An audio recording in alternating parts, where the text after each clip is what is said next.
Now on to matters development across the continent. According to a United Nations Development Program report, persistent insecurity accompanied by and linked to delayed economic and political reform and integration, as well as other factors, has had profound effects on development trajectories in Central Africa for decades.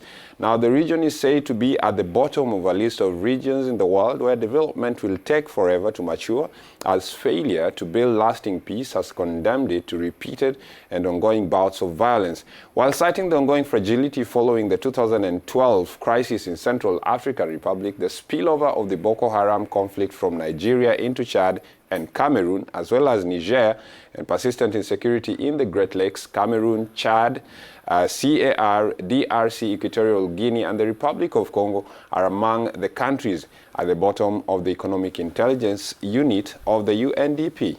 And every conflict situation presents a strong dimension of social exclusion of marginalized groups in the national context. It's in any case one of the conclusions made in the UNDP report, which evokes several sources of regional insecurity.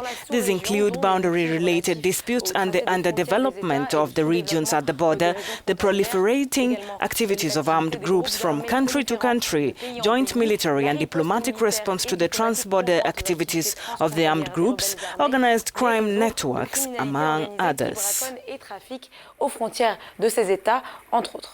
And we are joined by Ruby Sandu Rojon, UNDP Deputy Regional Director of the Regional Bureau for Africa. She's in Brussels, Belgium. Good morning.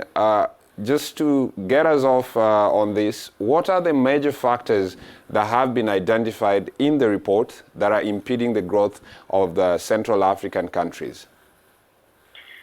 The strategic assessment report that we have done for the Central Africa region points to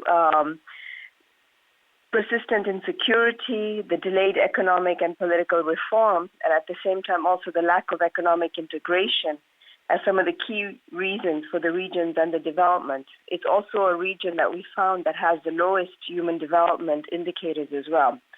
You know, in terms of insecurity, there's a failure to build lasting peace, which has really condemned the sub-region to continuing bouts of violence and fragility. And here, you know, it's the crisis in the Central African Republic, the spillover from the Boko Haram conflict, the insecurity in the Great Lakes region, and at the same time, you know, there's a lot of cross-border and unregulated human and drugs trafficking.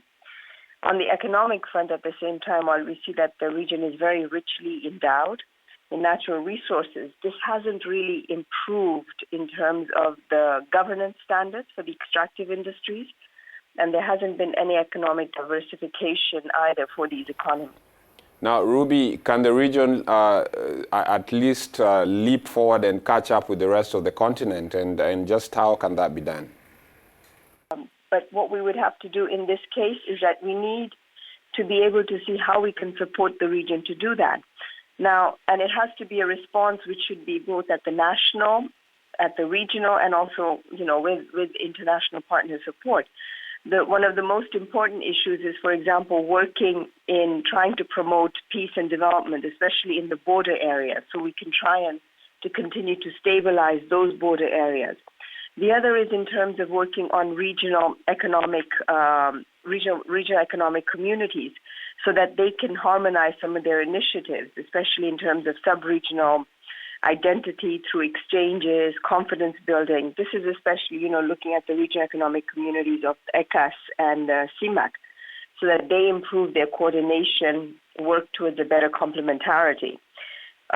In terms of the extractive industry, working with the country's extractive industries to improve the governance standards. How can we ensure that the Central African citizens' voice and participation is also listened to, that they become much more peaceful and much more inclusive societies?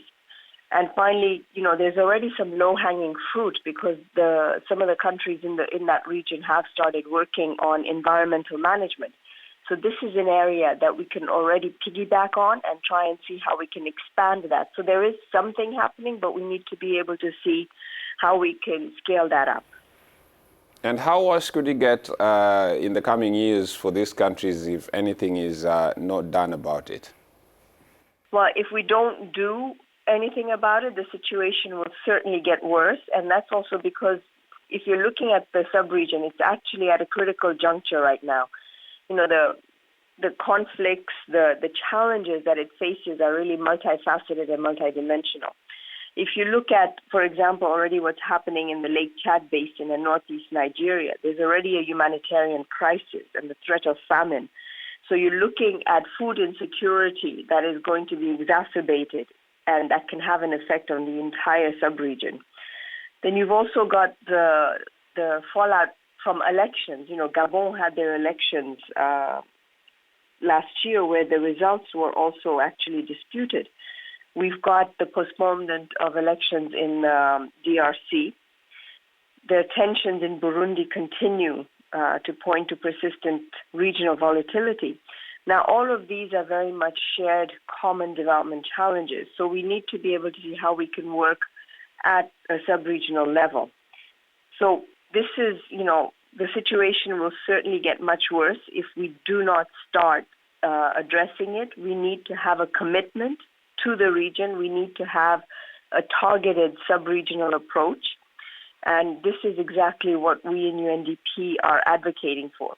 Because, you know, working not just at a national level, but at a sub-regional level and also working across borders. That was Ruby Sandu Rojon talking to us on how the central part of Africa could probably move forward in case they decide to develop their region.